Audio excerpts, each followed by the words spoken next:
Coucou tout le monde, j'espère que vous allez bien. En tout cas, moi je vais très bien. Encore plus quand je m'apprête à vous montrer des produits que j'ai découverts il y a pas longtemps, avec lesquels je me suis fait une routine, voilà, comme ça, depuis pas longtemps aussi. Et voilà, j'ai juste voulu partager avec vous comme ça ma routine. Et ouais, trêve de blablaterie, on y va.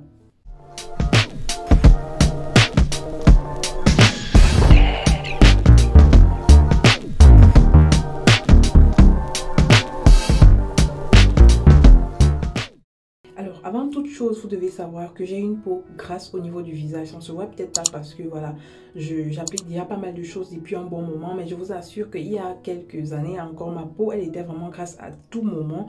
On pouvait, voilà, essorer l'huile qui sortait de mon visage et en fait un repas. Bref, juste pour que vous, vous imaginez un peu l'aspect. Mais j'avais un visage extrêmement brillant. Et donc, je suis toujours en perpétuelle recherche des astuces qui peuvent me permettre d'améliorer l'aspect de ma peau. Parce que qui dit peau grasse dit peau qui brille tout le temps. Qui dit peau grasse dit peau sujette aux imperfections comme les boutons, les points noirs, les cicatrices, tout ça. Donc, moi, je suis toujours en perpétuelle recherche des produits qui peuvent me permettre d'améliorer l'aspect de ma peau, ralentir son vieillissement et tout.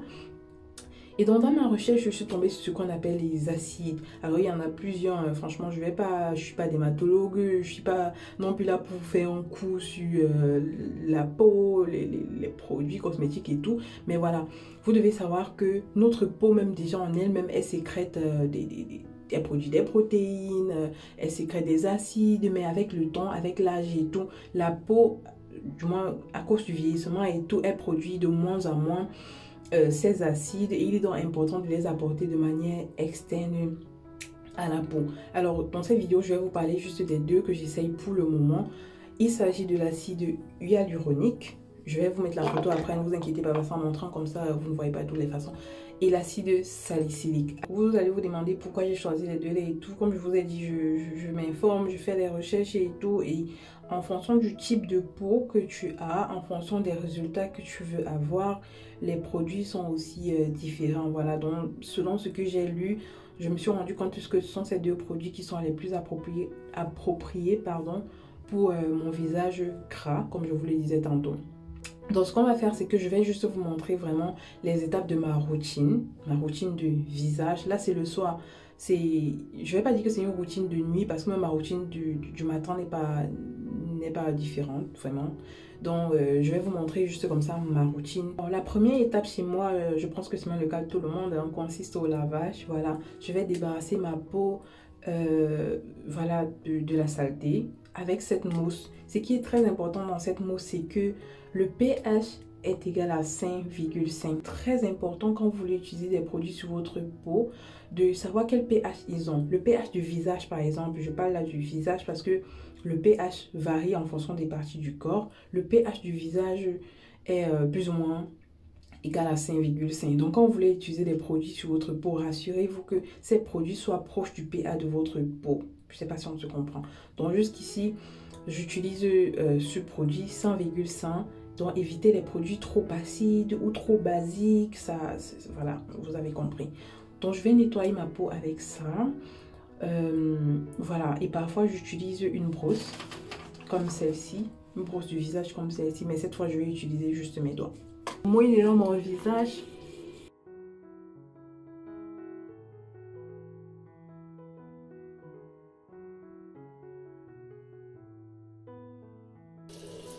Après avoir lavé, je vais prendre une serviette. Vous pouvez aussi prendre un mouchoir jetable. Mais l'essentiel, c'est de prendre un truc propre. Voilà.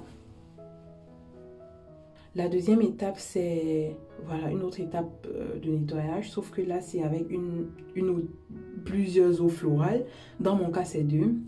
Alors, le rôle de l'eau florale ici, c'est de, une fois de plus, débarrasser encore mes pores, du calcaire, de l'eau par exemple, et encore de vraiment bien nettoyer mes pores ou ouvrir mes pores parce que la peau grasse, c'est une peau qui emprisonne beaucoup plus ses impuretés parce que les pores sont beaucoup plus ouverts que dans une peau, que sur une peau normale ou mixte. Donc, du coup, il est important de bien nettoyer ces pores Alors, je vais prendre un coton comme ça et prendre mon flacon qui contient de l'eau de rose et de l'eau de lavande. Pourquoi ces deux eaux? Je vais dire mes notes, on risque de dire des conneries. Que l'eau de rose équilibre le pH, calme les irritations, tonifie la peau et c'est un excellent nettoyant pour les peaux grasses. Voilà, comme je vous ai dit, je ne prends pas les produits au hasard. L'eau de lavande évite la formation des boutons, élimine l'excès de sébum, élimine les cellules mortes qui bouchent les pores, pardon. Voilà, quand on dit éliminer les boutons ici, là, ne pensez pas que vous allez prendre ça, il faut éliminer vos boutons. Non, il faut connaître la cause des boutons. Si vos boutons sont de nature hormonale, par exemple, comme les miens, alors, je suis désolée, il faut un traitement hormonal. Pour ça, c'est pas l'eau de rose ou l'eau de lavande qui va traiter. C'était une parenthèse fermée, on avance. Je vais t'en mettre un peu sur mon coton. Bon, suffisamment. Et le tout, c'est dans les gestes. Pareil qu'avec les cheveux et tout, vous devez être doux ou douce quand vous manipulez votre peau. Sans oublier le cou, les oreilles. Je vais maintenant parler de ce qui nous amène dans cette vidéo en fait, c'est-à-dire des acides. Comme je vous ai dit tout à l'heure, il s'agit de l'acide hyaluronique et l'acide salicylique. Alors, l'acide hyaluronique a pour rôle ici d'hydrater la peau. Hydrater beaucoup plus les couches superficielles, c'est-à-dire l'eau contenue dans votre peau sera emprisonnée en fait par cet acide. Bon, quand on entend acide, je sais que c'est un peu une connotation ça reflète un peu au danger et tout. Maintenant, vous devez savoir que dans ce cas, c'est vraiment pas ça. Ce sont des acides, comme je vous ai dit, déjà même c'est que notre peau sécrète même naturellement. Juste que voilà, avec l'âge, ça s'atténue. Donc, il n'y a vraiment pas de danger. Mais voilà, toujours quand vous utilisez un nouveau produit, si vous avez peur, utilisez d'abord sur un endroit de votre peau qu'on ne voit pas trop. Vous observez peut-être 2-3 jours avant d'utiliser maintenant sur le reste de votre visage. En plus du fait que l'acide hyaluronique emprisonne l'hydratation de notre peau, il raffermit aussi celle-ci et ralentit son vieillissement. Ça, c'est pour l'acide hyaluronique. L'acide salicylique, lui, il pénètre beaucoup plus dans la peau, voilà, dans les couches beaucoup plus internes de la peau et agit comme un peeling en fait. Il a cet effet peeling en éliminant les peaux mortes, en hydratant aussi, voilà. Et ça aussi, cet effet de réduire la sécrétion, de réduire la production du sébum. Voilà, vous comprenez aisément que je suis toujours dans ma bagarre de production du sébum et tout. Donc, je ne choisis pas mes produits au hasard. Et je crois que c'est même cet acide que je vais utiliser cette nuit.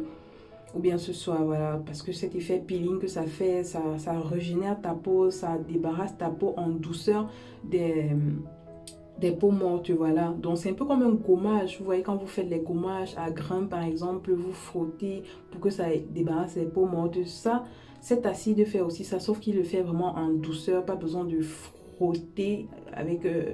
voilà, vous avez compris. Donc, c'est ça que je vais utiliser ce soir. Et c'est écrit, on peut utiliser le matin et le soir. Pareil pour cet acide hyaluronique, il faut toujours lire ce qui est écrit parce qu'il y a des acides qui s'utilisent, qui sont photosensibles, c'est-à-dire réagissent très mal sous les rayons du soleil.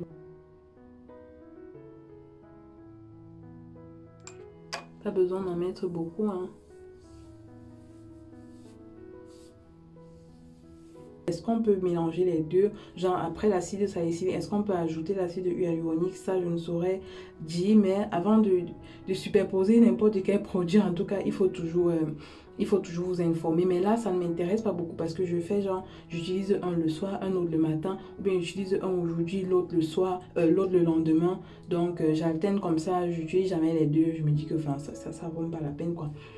Après avoir fait tout ça, je vais utiliser maintenant mon huile pour nourrir ma peau. Voilà, il s'agit de l'huile de jojoba. Bon, ça vient dans cette bouteille. Je vais vous mettre la photo après. J'ai juste mis dans ce petit flacon pour me faciliter l'utilisation. C'est une huile que j'ai toujours utilisée depuis quand je faisais les recherches sur ma peau et tout. Dès que j'avais vu que c'est une bonne huile pour les peaux grasses, j'ai commencé à l'utiliser et franchement, ça agit vraiment. À voir comme ça, on peut peut-être penser que ouais, le liquide comme ça sur la peau, c'est ci, c'est ça. Mais croyez-moi, si vous avez une peau grasse comme ça, c'est une huile qui peut vraiment vous aider. Vous n'en mettez pas beaucoup. de peur de vous retrouver, voilà, avec un film gras sur le visage, mais voilà, ça peut aussi se mettre au niveau du contour des yeux.